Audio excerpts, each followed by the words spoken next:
Well, this is our home for night 6 of our hike in the JMT. Our tents are all set up with our trail friends that we found. They call Tramley for trail family. And we're trying to make sure we stop by water every time because we're using water to cook with. But this is a pretty nice spot considering that everywhere else is just a little stream.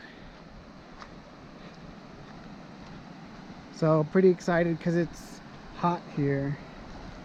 It's about 3:45 in the afternoon on September 3rd, 2020. Our friends Baxter and Barrett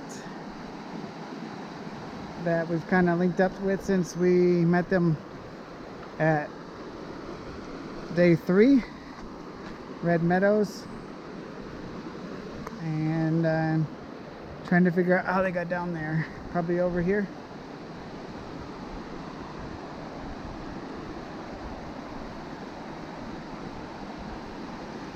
We don't have much for bathing suits, so this is what we got.